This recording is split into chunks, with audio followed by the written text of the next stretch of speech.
Can strong relationships really help your business grow? Let's find out from partnerships expert and published author Kelly Gindlesperger.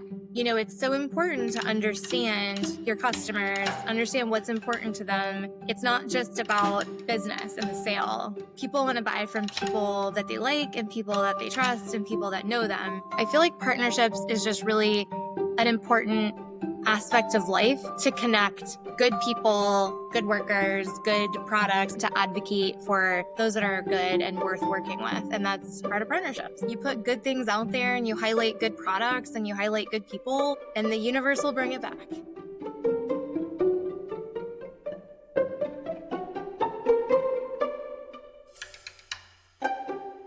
Hello, we have Kelly Gindlesperger here. Kelly is a partnerships pro, a published author, and one of the best connectors I know. So let's talk today about growing your business through relationships and why she co-wrote a children's book with her daughter to pass those lessons on. So hello, Kelly. Hey, Chelsey. Thanks for joining having me. We're both very grateful people. Yes, and this is one of the first recordings I've ever done. So she is taking one for the team and helping me out learning this. So I may make whoopsies, but we'll get through it. You're doing great so far. Likewise, right back at you. So tell us about partnerships. Where are you? How'd you get there? Yeah, absolutely. So my background initially was in sales, and I love sales. I still, to this day, I do really like sales. I could do without the quarterly business reviews. I could do without quotas changing forever and confusing comp plans, but in general, I like sales. But what I liked most about sales was working with partners and really getting to know my customers. But in sales, you either sell the product to your new customer friend or you don't. And maybe you're not talking to them as much anymore, right? If you sell it to them, they're off to customer success to live their happy product journey. And if you don't sell it, maybe you just continue to harass them over the course of your remaining career at that company. But all kidding aside, I really enjoyed making those relationships. And, that's when partnerships kind of came knocking on my door around 9 or so years ago. And I thought, okay, well, partnerships, you're still involved in sales a little bit, but you get to keep your friends, right? The partners, they stay your friends, they stay your professional relationships and your contacts. It's not based upon a sale, right? You're not passing those relationships off to customer success or someone else. And that's how I ended up in partnerships. And I'm still here rocking and making new friends. 9 years is so long. It's so long. Yeah. I was in sales. I've been in sales for over 9 years, but I didn't realize what partnerships were until we worked together a year ago. They were kind of like, oh, that's the partnerships person. But I was never in with partnering and realizing how important it was until I worked with you at Green Screens. So I was your first one. Yes, we're a lot of firsts together. I We're love rocking it. I love it. That's so cool. So is your Rolodex huge now? My Rolodex it's quite large. It's quite large. Even with all the people that I keep in touch with, whether it's past partners, past colleagues, current partners, current colleagues, friends, past whatever, past moms at the daycare or whatever. It's just, even with everyone I keep up with now, I still feel like, God, I wish that I just could reach out to so-and-so. I haven't talked to so-and-so in forever. I just am such a people person and I value my relationships so much, which is one reason I kept in touch with you, right? After we were no longer partners. Although now I feel like you and I are like partners for life. For sure. We're stuck. Like, this is partnerships. Like, you and I are like, we've graduated, right? Like, we're beyond. But yeah, and I'm a true connector, whether it's connecting the mailman to, the person down the street that makes the best chocolate chip cookies, or it's connecting our daycare to a new family, or connecting, of course, right, partners and customers in my professional life. I think that's my superpower, is connecting. I'm always looking to connect great people. And when you're connecting people, you're not really getting anything out of it all the time. No, usually nothing. Now, when I say usually nothing, I mean no one's like writing me checks on the side, right? There's nothing like that. There might be, one of my dear friends, I introduced her to a company and she got that job and she's super excited. And she went to Key West a couple months ago and she brought me back a really nice bottle of rum, which I may have already tried and it's delicious. Nice. And yeah, so I don't connect people with any sort of expectation, right? It's just like when you give someone a gift, there's not, okay, well, I'm giving them this, so then they're going to give me this back later, or like they're going to get my coffee next time. It's just, I want to connect great people because I think that the world is just a better place when everyone's doing what they're supposed to be doing, and if you're in a job, and actually this, like, even before partnerships, right? I was a professional connector as a recruiter. That's how I got into technology. Okay. Yeah, I was a professional connector and I did indeed make money from that, right? Because when you connect the right candidates with the right companies, you indeed get paid. So that's how I got into technology, but I never really stopped connecting people. And yeah, I think that the world is just a better place when people are happy with what they're doing in their lives, whether it's professionally or a hobby or even like a friend group. I'm just always happy to connect great people. I don't connect people that are not good. So, That is a superpower though, because a lot of people out there don't know who should be matched with what or whom, or don't want to do it just with nothing in return. So that is great. definitely a superpower. And Yeah. now you're working at a tech startup that was Yeah. just acquired Correct. Yeah. and running partnerships there. Tell us where it started, what you grew it into. Tell us that story. Sure. Yeah, absolutely. So I've been at Green Screens a little over a year and grew their partner program. Matt Silver, my boss, amazing human.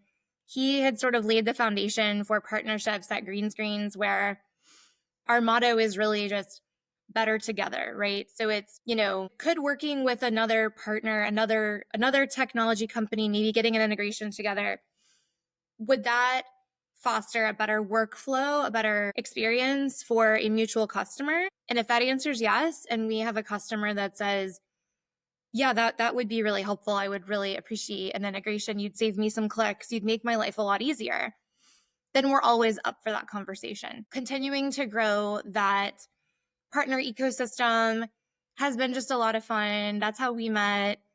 And it's just been great. And then as of about a month ago, acquired by Triumph. So that's really exciting. So now the Green Screens team is we're just working to kind of intertwine with Triumph.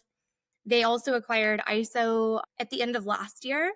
And so ISO and Green Screens will come together and that will become Triumph Intelligence. Oh, So cool.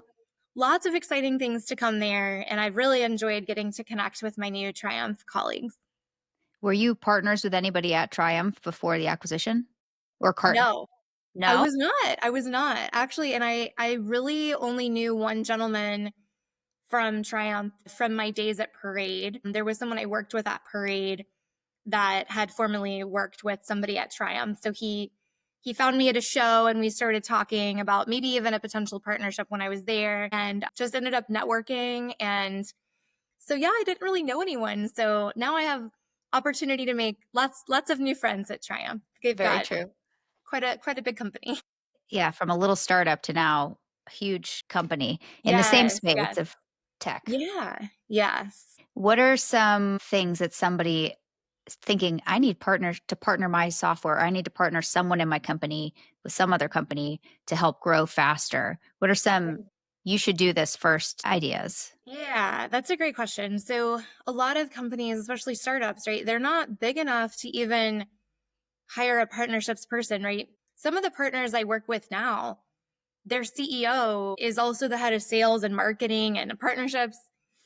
They're doing it all, right? So, if someone at a company is thinking, wow, we could really use some partnerships, I'd say, where you would start is look at what technologies your customers are also investing in and who else in your space or industry is selling to the exact same audience, right? So at Green Screens, we sell to full truckload brokerages.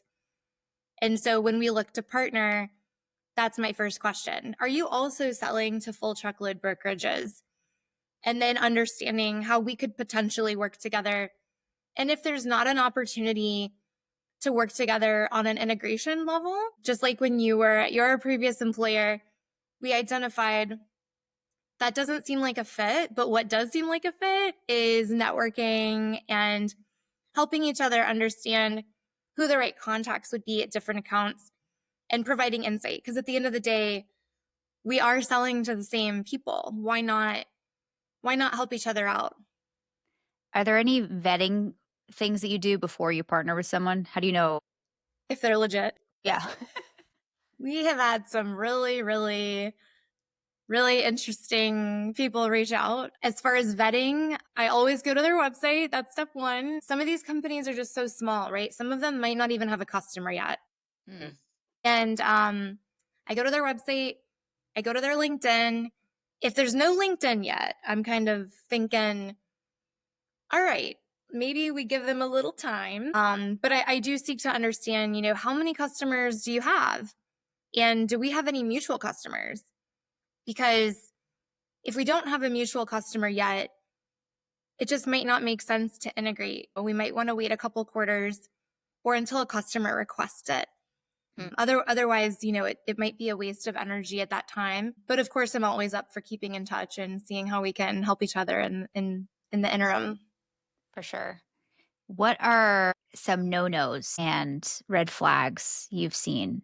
Let's see some no-nos and red flags. I would say right out the gate, asking whether it's, hey, this is what I'm hoping to get from our partnership, or yeah, we're looking forward to getting some referrals going, like, because you guys have, X amount of customers, right? And it's like, whoa there, sir or ma'am. It really is a partnership, right? So like Chelsey, we're friends, right? So my first time meeting you, I wouldn't say, great. And I'm looking forward to you sending me over these action items. And I need this, and I need this, and I need this. And it's like, well, whoa there, Kelly. Like, you haven't, even like given anything yet. You haven't proven yourself or your company. Have we even like decided that we're going to partner, right? So I would say, just as with any relationship, with partnerships, there are no-nos as far as, you want to establish value first, and you want to establish that this is a partnership, and this is what I'm going to give you. And you don't want to start asking for things too soon. You want to definitely show your value and even give them some things first before you start asking. I would say that's the biggest no-no, because it just doesn't start things off the right way. Slow down a little bit. Let's get some coffee. Yeah. I'm not gonna come over for a sleepover. Let's Exactly. Yeah. Settle take down. take this slow. Anything else for tech partnerships? Any other advice you'd give to a founder or for someone who's starting or growing a partnerships? I would say ask for help. A lot of my, some of our partners, like I said, they're still so small, and they don't have many employees. And I have reached out to those people. To our integrated partners, I have reached out, and I have said, listen, I know you're a startup. You got, maybe they have 20 or less customers. You can't afford a partnerships person yet. I am a partnerships person. I've been doing this for a long time. We're homies, like, we're partners. I'm happy to spend 20 or 30 minutes with you talking, and, maybe even making some suggestions for how you could partner, how you could help some of your partners refer business to you, how you can refer business to them. Some of the things that I've done in the past that might be really helpful to you, because it's just like, if you don't know what you don't know, right? And in a business, the second hire is not going to be a partnerships person. It's just not. So, yeah, I would say ask for help. Seek your local friendly partnerships professional and ask for help. People can, of course, email me too, even if they don't know me. Shoot me a note. Happy to help. Love it. And then what's that tool that you used that was super cool? Crossbeam. I just got certified, which is super exciting. Thank you. And I was talking to the woman that did our training, Alina Lux, and she said, "Hey, you mentioned that you were using the Slack functionality, and that was like a real lifesaver for you. Could you tell me more about how you're using it?" And so we booked some time, and she's like, "Okay, you are like a super user of this and getting a ton of value. Would you be willing to speak as a customer testimonial for how you're using this on our next training?" That's really cool. So that was a really cool opportunity. So now I'm a part of the Crossbeam Academy training. So that was exciting. I'm out there educating, just doing the good work, you know? You're just doing it, not expecting anything to come back, and here it But comes back. no, seriously though, absolutely. Yeah, it's just fun, you know? I think you put good things out there and you highlight good products and you highlight good people and the universe will bring it back. Have you ever seen Under the Tuscan Sun? I have not. Do I need to add Oh, that to my list? well, it's an oldie, but it's good. There's a Okay. part, and when we get to the part about the ladybugs, think of Okay. think of me. Like, Oh, I will. they come to you when you're not looking for Yes. them. Okay, I'll have to add that. It usually takes me like 4 nights to finish one movie because I Oh, get so tired at the end of the night, but I'll text you in like 2 weeks when I'm done. okay, let me know how it goes. Yeah. Awesome. So there's a second part of this that is gonna feel like a 180, like we're not All right, connecting the 2 let's pieces. do it. You wrote a children's book. I did. Tell us about it. Yeah. So my daughter Bailey, so I have 2 daughters. Bailey is 7, about to turn 8, and Ava is 4. And when Bailey was about 4 or 5, when I would put her down to bed, she would, or I started it off. I'll give myself that credit. I would ask her, because the tuck in is hard, right? Because it's, they want you to stay until they fall asleep, which can sometimes take a while, and it can be hard, "Oh, can you sleep in my room?" Hard pass, mommy's got some things to do after you go to night night, right? So I would say, "Would you like to meet in our dreams?" And the things that she came up with were incredible, right? Because the mind of a child, it doesn't know any bounds. It's just limitless. So I started writing down what she was coming up with. I once recorded her and then she caught me. "Mommy, what are you doing with your phone?" Busted. So I told my husband, "Hey, I feel like this would be a really cute idea for a children's book," right? Because I just would like to encourage more parents and caregivers to tap into this creativity of their child and to have these really meaningful, heartfelt discussions before bed. And my husband, Derek, says, he looks at me and he's just like, "Write it, do it." And I'm like, "I don't even know how to do that. I don't know any part of it." So there was a local magazine called the Lake Mary Life magazine, and they highlighted a realtor. We're about the same age, so just super young, in the neighboring town. And she had written a children's book. And I emailed her and was like, "Hi, I'm a working mom from the town next door, and my daughter and I are writing a children's book. I'm just not sure where to even go with it, what to even do." And then she referred me, like, Ah, connector. She referred me to a woman named Karen at a marketing company locally. And then I met with Karen. Karen then connected me with Ruya, who ended up being our illustrator. So honestly, like, there's sites where you can see all the different illustrators. And to me, they were all amazing.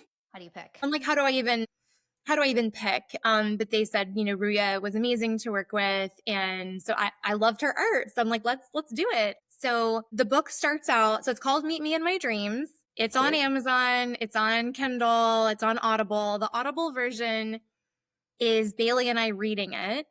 So you get to hear her tender, precious, adorable little 7-year-old voice that I Cute. will have forever in that recording. But yeah, so basically in the book, we go, it's the bedtime routine, tucking in, brushing teeth. We read our book, and then we decide where we're going to meet in our dreams. And we go to 11 different places. And these are all from Bailey. Okay. So these are all from the brain of at the time, 5-year-old. So we go to the monkey birthday party in the What? trees where they have banana ice cream. We go to the love fish sanctuary where all the fish swim in pairs and are all different shades of red. The unicorn farm where Bailey and I bring down the baby unicorns to meet their parents for the first time, which if that's how my daughter would like to know, like to believe how things are born, that's fine.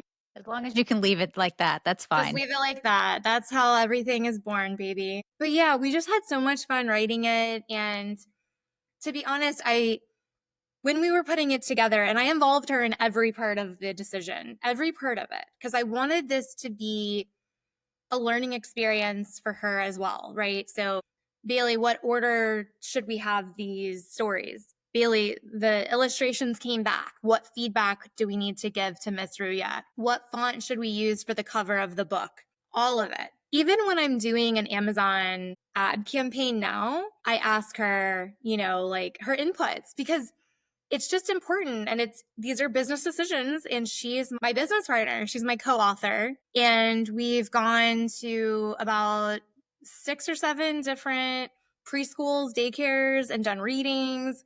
So we sell our book in person, we sell it on Amazon. I am thrilled to say 76 5-star reviews. Not even anyone has done 4 stars, which I know it'll come. I'm like, who's going to be the first one? Who out there is going to do 4 stars? I'm like, I will be watching you. No, it's fine. 76 is a lot. I genuinely just want people to review it honestly. And I appreciate the 5-star honest reviews. That's great. But it's just been a lot of fun. And yeah, it's just been a bonding experience for both of us. And the money from it goes in her little SoFi high yield savings account piggy bank. And I'm teaching her about interest and saving your money and all that sort of stuff. The only thing is now I can take, like a breath for a second after that book. And then now I've got little Ava who's 4, and I've already told, hey, when you're in kindergarten, we'll write a book. Or if she wants to do something else, right, some other different project or adventure, we will embark on that mission together. But I'm like, oh man. And first she's like, I want to write a book, but it's going to be totally different than Meet Me in My Dreams. I'm like, sweetie, from a branding perspective, like, can we keep it together? No, but seriously though, it's whatever she wants to do. Vampires. Yes. But we'll see. I mean, it's just been a lot of fun. And being a mom is a lot of fun. I love it. I noticed you asked a lot of open-ended questions and you weren't saying, we're going to do it this way. Is that okay? You were like a salesperson asking a Yes. question and leaving space for your daughter to use her Yes. creativity. Yeah. That's awesome. You mentioned in a previous conversation about how you learned how business relationships were so important from car rides with your dad. Yeah. Could you share that story? Yeah, sure. So I played softball really competitively growing up, everything from Little League to travel ball, all the way up to full ride, D1 scholarship, fast pitch pitcher in college. What? So I did the whole thing. And I'm like still exhausted from it, okay? Honestly, and people that were competitive athletes and did like the travel ball circuit, and people who are parents of travel ball athletes now will understand. But even now, when I have an open weekend, especially during the summer, I'm just like, this is amazing. Because when you do travel ball, I mean, it's all summer. You're just running all over the place, 3 or 4 games a day, 3 or 4 day tournaments. I don't know how my parents did it. I really have no idea. And right now Bailey does piano. So I'm like, yeah, girl, like keep doing that. I'm just kidding. I'll totally support both of them in whatever they want to do. Although my dermatologist would prefer that it be indoors. So we're pushing volleyball. Very true. But back to the car rides with my dad. So my dad oftentimes was my coach. And I remember we would be driving to a game or a practice. And if it was, shortly after 5, which I'll never understand, right? Like you're supposed to finish work at 5, but then practice starts at 5:30. Like that doesn't seem like a lot of time to get where you need to be. But my dad would be wrapping up a sales call. He did sales for Motorola. And he would pull into a parking lot. So this is the days of like the flip Motorola phone that's like mounted in the car. So he would wrap up the call, and then we would pull into a parking lot, and he would get out his Palm Pilot and like type in the Palm Pilot, got like they just had a baby, wife, people doing well, birthday approaching, and whatever the notes were. And he would tell me, it's so important to understand your customers, understand what's important to them. It's not just about business and the sale. People want to buy from people that they like and people that they trust and people that know them. And so the next time that he would talk to that person, he would reference some of those things that were important to them. And, that's how you build a relationship. Was that even pre-Salesforce days? It might have I been. feel like it's got to be pre-Salesforce. Yeah. I mean, I was in high school, so that had to be for sure like pre-Salesforce. Wow. So that was his CRM, was in his Palm Pilot, and I he's think still going back. so. Yeah. It's a lot of work. It's awesome. All right. So we did the two separate stories, but they tie together. Weave us a tale of how partnerships and writing a wonderful children's book with your daughter Yeah. have come together. Yeah. So, like I said, a big part of partnerships is connecting people, and that's something I'm really passionate about. And the purpose in us writing the book was to really connect caregivers and the kids, right? Because sometimes it's, "Oh, okay, like, well, fine, we'll read Goodnight Moon again. Okay. Which, not to discredit Goodnight Moon, I do like that book and I do enjoy the art, but our book at the end opens it up. Where are you going to go? And then so that let the child gets to share what's important to them, where they might want to go. Is it a hot sauce factory or the bubblegum clouds in the sky or whatever, right? And for those listening, if you have children, like by all means, ask them this tonight. Hey, let's meet in our dreams. And where would you like to meet? And the things that they come up with are really incredible, especially if we're talking ages like 3 to 8. It's really, really incredible. And then the parent can share as well, or maybe add on to the children's story. I just think that those moments are so important, right? To connect. But outside of that, it's brought us into like a deeper partnership, even with our daycare. So we've gone to the same daycare for years and years, ever since Bailey was a wee little tot. So for 7.5, 8 years, we've gone to this daycare. They've connected us to other branches in the area. So we've traveled all over Central Florida doing our readings. And then we sell the books at that time as well. And promote to the parents ahead of time. And even locally in the community, the library, it's brought me together with other authors that I've connected with. And it's just, I don't know, I feel like partnerships is just really an important aspect of life, and connecting other people. Not everyone, it might not be everyone's secret weapon or like one of their strengths. But I do think it's important to connect good people, good workers, good products. I think it's just important to advocate for the good in the world, especially when it becomes clouded, right? There's so many different things online. There's so many different people out there. There's so many different companies to work with. So I think it's important to advocate for those that are good and worth working with. And that's part of partnerships. People want to buy from brands they like. That's right. Absolutely, they do. What are some values that you've taught Bailey, like connection, generosity? How's that all come together as a parent? Yeah. Oh my gosh. Just that I'm like, Kelly, don't cry. I'm very, I'm very passionate about being kind. And I've told my girls, there's a lot of things in this world that you can be, but you better be kind. That's not an option for this family, for Team Gindlesperger. We will be kind. I even have a sign in our living room that says kindness always. Even on my LinkedIn, I think it says kindness advocate or kindness enthusiast. It's really, I just think it's important to be kind. There's a lot of different, I mean, what is there to gain from not being kind? You know what I mean? There's just nothing to gain at all. So I've relayed to them kindness is the most important. When I talk to their teachers, I'm not saying like, okay, they got a 95 in math. Like, can we talk about that? Or let's be honest, maybe it was an 85, right? Like I'm 95 is pretty good. Yeah, yeah. I mean, hey, I was a 95, 85 person. So, but it's, are they being kind? Like that's my first question. And they are. They're great. And of course, treat others as you would like to be treated. And I'm also kind of working more so with Bailey because she's a little older and understanding that you're not going to always understand what other people are going through. You usually won't. And so if someone lashes out on you, it might be because of something that happened to them that morning or something that's going on in their life. It's not about you. And I was in the car line dropping her off a couple weeks ago.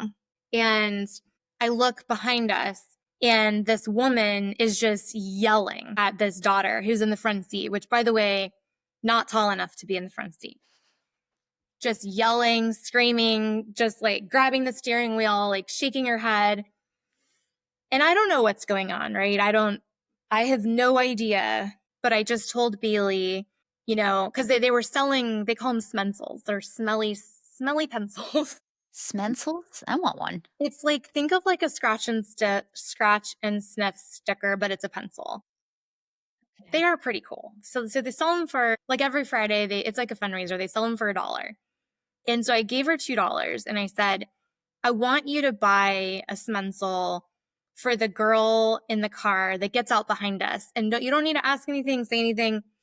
Just say, hey, I wanted to give you that, or like pick one out or whatever you want to do. And she's like, Mommy, why? And I was just like, I'm looking back there in the rearview mirror and it looks like her day is off to a rough start. And I think if you give her something and you connect with her, that could help her to have a really good rest of the day. And who knows, you might even make a new friend. I just think that the world just really needs more stuff like that. And I think that as adults, as parents, we need to do a better job of raising better humans. Because if you look around, I can see a lot of not good people. So what can I do about it in this moment, right? There's not a lot I can do, right? I can't change the whole world, but I can raise good humans. I've got 2 humans that I created and I can raise good humans. That is one thing that I know I can do to contribute to the world being a better place. So I think that more people just need to remember that. I feel like I'm getting off on a tangent. I think you asked me about morals, but Oh, I I'm just like, think I'm getting emotional. Like we started with how'd you start from sales and go to partnerships oh, to I know. Yes, we've been all over the place. it's been fun. Yeah, it has been. But yeah, so I'm sure that answered your question about the morals and ethics that I'm passing down to my super strong girls. For sure. I've got one serious question and then Okay. we'll rapid All fire. right, let me get my serious face on. Okay. Okay. I'm good. So, what advice would you give leaders or founders who want to build better relationships, maybe want to start partnerships, but feel strapped for time or energy? Yeah. Okay, so this is leaders or founders that want to create better relationships with other companies, maybe get into partnerships, but are just really strapped for time. I think that the first thing you do is just look at your customers or customer if you're that young. Look at your customers and see what does their tech stack look like or who else are they buying from, whether it's in technology or not. And then you look at, okay, how large are those companies and who's funding them and who's working for them. And as long as it's not a competing product, I see no reason why it would not make sense to reach out and understand like, hey, we're in the same space. We're just getting off the ground over here, but I'd love to take you out to coffee. But hey, what are the odds that you live in the same town, right? The more realistic situation is, would love to, Zoom with you for a couple of minutes and understand how you guys have grown and just pick your brain for a couple of minutes. And that's hard, right? Because right out the gate, if you're brand new, you might not have what you feel is a give. But if that person is willing to give first, right, to give their time and give you some advice first, I think that that's a really great opportunity to build a strong partnership, friendship, right? Because that person's joining without expecting to get anything, right? It's a brand new company. So I think you really have to just ask, right? Ask for help. But you can also look and see, okay, my customers or my prospects are also buying from these technologies. And you can see, like, using something like a crossbeam, who else might be buying those same technologies, to understand maybe who else you should be marketing your product to. But yeah, I think you just gotta ask for some help. I think we've all been in a spot where we were new to something or we started something really big and exciting, but we weren't really sure what step to take. And I think you just have to take a step. You have to do something. You can't just sit there and scour LinkedIn and just look at what everyone else is doing. I think you just have to take some steps. Just make a step and the rest will follow. I'm thinking of just quick wins from what you laid out there. You could to say, "Hey, I'm such and such company. My customer is so and so. Yeah. This is a prompt into Chat GPT. Oh yeah. So this is my company. My customer is this. Yeah. What other technologies are customers like are companies like that using?" And then ask a few questions into there, and you'll have a list, like a preliminary list of who you should go Right. after. A You can even have it preliminary. go, "Hey, write me an intro email." Yeah. Oh, absolutely. Yeah, there's a lot that you can do. I mean, I just, again, like I circle back a lot to Crossbeam. Crossbeam is only as strong as your connections and your CRM, though, because if I was to create my own company right now and then just get into Crossbeam, if I don't have anything in my CRM or even a Google Sheet, if I don't have any prospects or open opportunities or customers, well, I have zero data.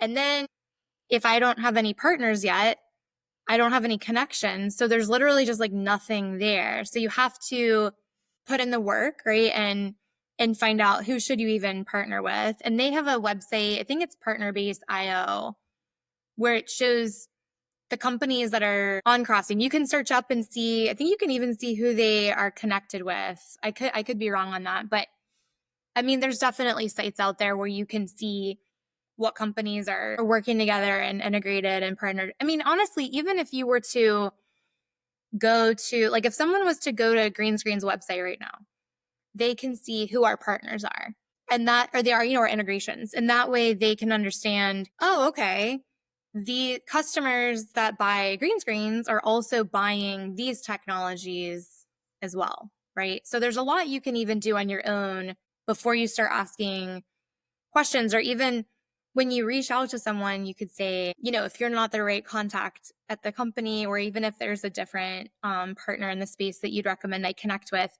I'd be so grateful for that, connection. So I think that'd be a good start for somebody just starting out. That's a doable list of tips you just gave. So Yeah. appreciate that. Yeah, of course. Are you ready for rapid fire? Yeah. Bring it on. Okay. Let's do it. 1, best partnership you've ever had? My husband. Oh, good answer. Favorite thing about working with your daughter? I would say just creating, like, whether we sell a million books or 2 books, just creating the memories with her together, doing the readings and just seeing how she reacts to being like the paradigm shift, right? Like, Mhm. she is the student in many situations, and going up to being almost the teacher, right? Reading to the class. Just being a part of those memories with her has been really special. What's one relationship that changed your career?